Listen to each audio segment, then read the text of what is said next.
नमस्कार साथियों, स्वागत है आप सभी का मेरे चैनल सिर्फ आईएएस पे और मैं प्रसन्ना वर्मा। आज आपसे एक सवाल करना चाहती हूँ कि क्या इतना आसान है किसी औरत के लिए छोटे मासूम बच्चों को मार देना सिर्फ इसलिए कि वो बच्चे उसके बच्चों से ज्यादा खूबसूरत ना हो। जी हाँ दोस्तों, कहानी है इस पूनम की। इस 32 वर्षीय महिला ने एक नहीं, दो नहीं, 4 बच्चों का कत्ल कर दिया, वो भी सिर्फ किस लिए? क्योंकि भाई साहब वो बच्चे उसके बच्चों से सुंदर थे और इनमें से उसका एक खुद का भी बेटा था।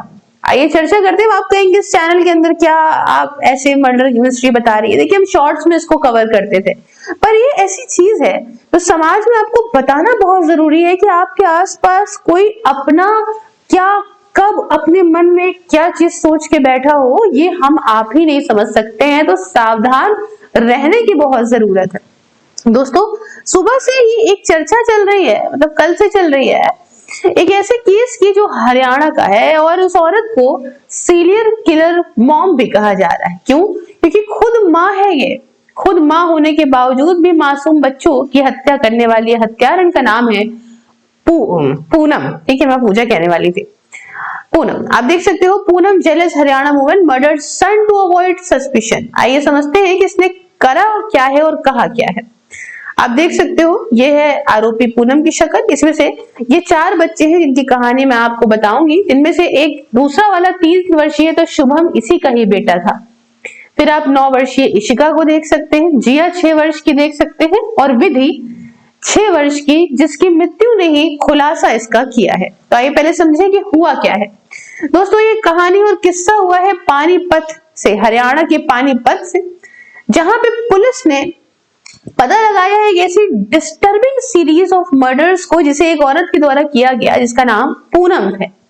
और इसने अपने 3 तो आस पड़ोसी के लड़कियों को मार दिया और चौथा अपना खुद का बेटा मार दिया, ताकि पुलिस का जो शक है उसे गुमराह किया जा सके।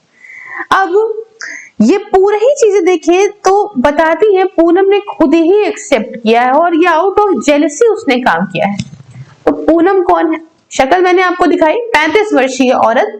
अब कहीं 32 लिखा है, कहीं 35 लिखा है, जो भी है ये औरत है फ्रॉम लोकेलिटी, जो जाती थी कि इमोशनली अनस्टेबल थी, दिमागी तौर पे एक्सट्रीमली जेलस थी, जलन की भावना इसके अंदर बहुत थी और अपनी फैमिलीज जो विक्टिम्स की थी उनके काफी करीब थी ये। पुलिस का ऐसा कहना है कि ये इसको ऑब्सेशनल जेलसी थी, यानी कहते किसी को बहुत ज्यादा जलन होती है, अपने बच्चों को ही वो चाहती थी कि लोग अटेंशन दें, लोग प्यार करें और किसी और का बच्चा उसके बच्चों से ज्यादा खूबसूरत ना हो पाए। उद्देश्य की बात करें तो इसने किया क्या? इन्वेस्टिगेटर के हिसाब से जो पूनम है, पहली चीज तो इसकी जो शादी हुई है, कहीं 2019 लिखा है, कहीं कुछ लिखा है। तो बात क्या थी कि आसपास की जो लड़कियां थी, उन लड़कियों को जो प्यार मिलता था उस प्यार से वो बहुत जलती थी। वो सोचती थी कि ये प्यार क्यों ना उसके ही बच्चों को सिर्फ मिले और इसीलिए इसको काफी इग्नोर या इमोशनली इनसिक्योर लगता था। तो एक एक करके इसने लुभाया उन लड़कियों को और हर एक लड़की को अपने मुताबिक मर्डर किया। और मर्डर करने का इसका तरीका सेम था, ये सबको पानी में डुबा के मारती थी। मैं अभी बताऊंगी आपको क्या लगेगा। अच्छा, तो जब लड़कियों की मौत होती थी तो भाई सस्पिशन या शक जो है वो मतलब नेचुरली लोकल जो लोग थे उन पे ज्यादा था। तो उस शक को अपने से हटाने के लिए इसने क्या किया? इसने ऐसा डिसीजन लिया कि इसने अपना खुद का 3 साल का बेटा मार दिया। अच्छा, इसको ये भी डर था कि कहीं ऐसा ना हुआ हो कि इसके बेटे ने देख लिया हो मारते हुए और वो बता दे लोगों को।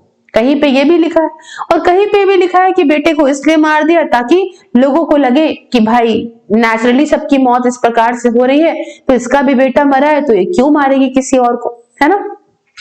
तो ऐसा दर्शाना चाहती थी अपने बेटे को मार के कि कोई ऐसा व्यक्ति है, पुलिस को लगे कोई ऐसा व्यक्ति है जो इस कम्युनिटी के बाहर का है और कोई ऐसा सीरियल किलर है जो बच्चों को टारगेट करता है और उनको मार देता है ना? तो ये अपना इन्वॉल्वमेंट इसमें नहीं है, इस चीज से छुपाने के लिए इसने सारी हरकत और करतूतें करी। ठीक है, अब इसने किस प्रकार से मर्डर्स करे इसको समझिएगा।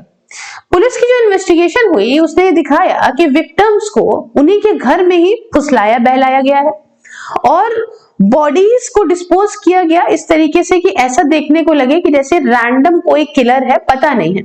उसके अलावा ये अकेले ही सारा काम करती थी, इसमें किसी का उपयोग या किसी का साथ नहीं लेती थी, इसलिए बच भी गई। और इसने किसी भी प्रकार से कोई भी मतलब समझ लीजिए चीजें नहीं छोड़ी थी शक करने की। परंतु यहाँ पे हुआ क्या वो मैं बताती हूँ, तब इसने सब कुछ कबूला। तो हुआ क्या कि जब पुलिस ने आखिरी वाली बिटिया 6 वर्षीय विधि को यहाँ पे कहा कि भाई ये कहाँ चली गई, ये कैसे हो गई, तो उसके दादा दादी ने पुलिस स्टेशन में रिपोर्ट लिखाई। उसके अलावा उसकी माँ भी गई। जब चेकिंग वेकिंग होने लगी तो पुलिस ने सब कुछ चेक वेक किया। अच्छा, चेक नहीं किया, एक्चुअली में हुआ क्या था उसके पहले कि विधि के घर वाले जो थे, 6 वर्षीय बिटिया जो थी उसके घर वाले जो थे वो देखने लगे कि भाई शादी का फंक्शन चल रहा था, सब एंजॉय कर रहे थे और विधि गायब हो गई। तो उनके घर वालों ने देखा, तो घर वालों ने एक पहली मंजिल में जाके एक कमरा बंद देखा, जहां पे चेक किया तो देखा कि पानी के टब के अंदर, अब कहीं टब लिखा है कहीं टैंक लिखा है, बहुत सारी चीजें, उसके अंदर वो जो लड़की है वो डूबी पड़ी हुई है। उसका बाप लेके हॉस्पिटल भागा लेकिन उसे नहीं बचा सका। अब जब पुलिस के पास कंप्लेन जाती है, पुलिस अपने तरीके से चेक करती है, सारी चीजें देखती है और यहाँ पे इन्वेस्टिगेशन के दौरान इन्होंने टुकड़े टुकड़े जोड़े, सीसीटीवी फुटेज को देखा, जो वहां पे चश्मदीद गवाह थे उनसे बातचीत करी और टाइमलाइन कुछ इस तरीके से आई कि आखिरी बार बच्चे जो हैं वो पूनम के घर के पास देखने को मिले। फोन की लोकेशन और मूवमेंट का पैटर्न आपस में मिल रहा था। जब सवाल पूछे गए तो काफी कंफ्लिक्टिंग स्टेटमेंट थे जो मैच नहीं कर रहे थे पूनम की हरकतें और हुए कांड से। साथ में फॉरेंसिक जांच के लिए जब चीजें गई तो उन एविडेंसेस में भी उसका जो है घर खुद का रेजिडेंस वगैरह में चीजें हुई, उसके घर में हुई और इवेंचुअली इसने जो है पूछताछ के दौरान कबूल दिया। एक्चुअली देखो इतना मुश्किल होता है ना, जब पुलिस अपने तरीके से पूछती है तो आदमी की एकदम धक-धक हो जाती है। बहुत ही कोई बहुत शानदार खिलाड़ी होता है जो झूठ बोल पाए, नहीं तो सबकी बैंड बज जाती है ना, इस तरीके से पुलिस पूछती है। तो कन्फेशन ये था कि उसने सब कुछ बताया कि मैंने फुसलाया, विधि को ऊपर बुलाया, पहली मंजिल पे उससे बाल्टी पानी टब जो भी था वो मंगाया और फिर उसका मुंह डुबा के बाहर आके रूम लॉक करके बाहर से और ऐसे आके वापस से पार्टी में शामिल हो गई जैसे कभी कुछ हुआ ही नहीं था। और इसने सब कुछ बताया, इमोशनल इंस्टेबिलिटी के बारे में बताया, अपना जेलसी कैसे हुई उसके बारे में बताया। अब आप ये समझिए कि आप एक घर का पड़ोसी ही इस प्रकार की हरकत कर सकता है कि हमारे बच्चों को लोग प्यार करें, दूसरी लड़कियों को कैसे कर रहे हैं इस प्रकार। ऐसी दुनिया में कितने खूबसूरत लोग हैं, अगर आप सबसे जलने लग जाओगे तो आप क्या कर पाओगे। बहरहाल अपने बच्चों को बहुत संभाल के रखें, ये जमाना वो जमाना नहीं है, जमाना बहुत खराब है।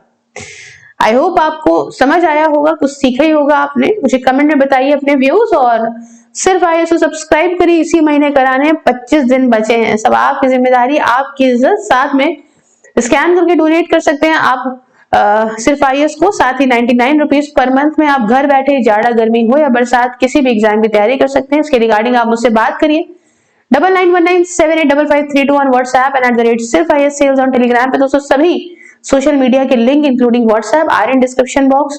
तो मुझे हर जगह फॉलो करने के साथ साथ ज्वाइन बटन को प्रेस करके मेरी मेंबरशिप को ज्वाइन करके आप मेरे काम में मुझे सपोर्ट भी कर सकते हैं। मिलती हूँ नेक्स्ट वीडियो में किसी नए और इंटरेस्टिंग टॉपिक के साथ, तब तक के लिए जय हिंद, जय भारत।